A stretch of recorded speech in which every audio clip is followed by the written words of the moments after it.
Hello everyone out there. My name is Daniel. This is my friend Hector, and Hector has been helping me put together my ideas as far as method of playing on the trumpet, and he's been doing some Spanish versions of these videos. So check him out at his YouTube channel. His name's Hector Gallegos. What I'm going to talk about today is my method of playing for upper register, and it actually applies to lower register as well. In the past 2 years in my discovery process, what I've figured out, at least what works for me, is there's two things that need to happen when you're working on your lower register and your upper register. The first and foremost is the air speed. The faster that the air goes, the higher you'll be able to play. And then the reverse is true. The slower that the air goes, the lower you will play. And that just seems to be a law of physics as far as playing an instrument. Okay. The second thing that needs to happen is it's not just airspeed, but you also have to control your aperture. And the smaller, and the aperture is going to be the air column, the amount of air that's going to be coming out of your embouchure.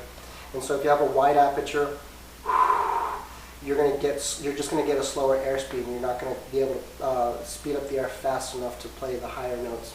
So what you need to have is a very small aperture, a very, very small amount of air that's coming out of your embouchure, but at a faster rate. So the way you accomplish this, there's what I call the 3 points of compression. The first point of compression is going to be here at from the diaphragm to your sternum. And what you're going to do here is you're going to flex your abdomen muscles as if you were doing a sit-up. And your belly button is going to go back towards your spine and flex that as if you're trying to show off your six-pack. Now, you don't have to do this the whole time that you're playing. If you're playing in the mid-range of your instrument, you're not going to need a lot of compression here. And actually, it's more detrimental to you. It's going to make you more tired faster if you're constantly engaged to your maximum capacity. So in a mid-register, you're not going to be using much here, but as you go higher, you will have to compress more here at the sternum from the diaphragm so that you have enough compressed air to speed up the air that's coming out of your aperture. So that's the first point of compression, is right here. The second point of compression is going to be right behind your teeth. Okay, and if you can visualize that this is the bottom teeth and this is the top teeth, and here's your tongue, the way you're going to compress the air in your mouth behind your teeth is you're going to anchor your bottom tongue to the bottom of your tongue, your tongue to the bottom of your teeth, excuse me.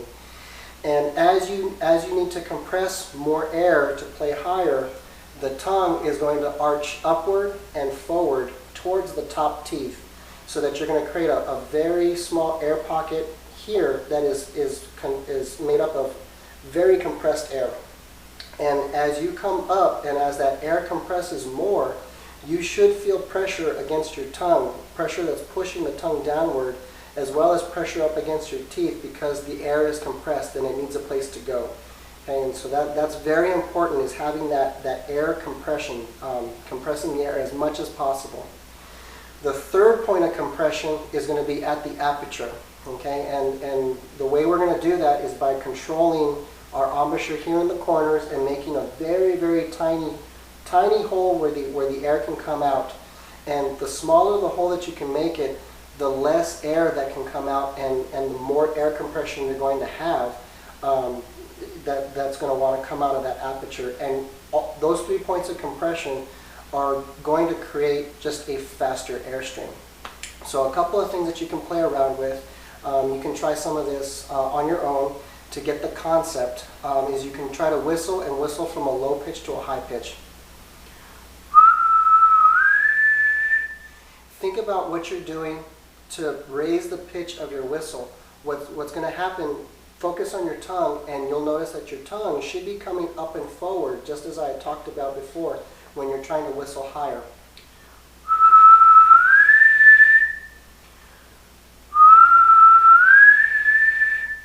Okay, and if you can get that concept going, get that tongue working forward, then that's going to naturally speed up the air because of the compressed air that you're developing in your mouth right here at the sternum and at the aperture. Another thing that you can try is to do a larger aperture. Notice that the whistle's a lot lower because the aperture's a lot wider.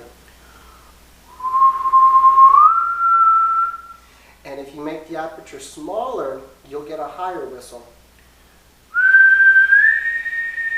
So again, the smaller the aperture you can maintain, along with arching your tongue upward and forward and maintaining a good quality of compression here from the diaphragm to the sternum, those 3 points of compression should give you a fast enough airspeed to play in that upper register. And in these next couple of videos, we're going to show you 2 exercises that can help you build your range and help you focus on those concepts of playing. So I hope to see you in our next couple of videos. Find the links either on the playlist or in the video itself. Check them out. The next video that you want to check out will be the partial exercise video. Catch y'all later. Bye, Hector. Bye.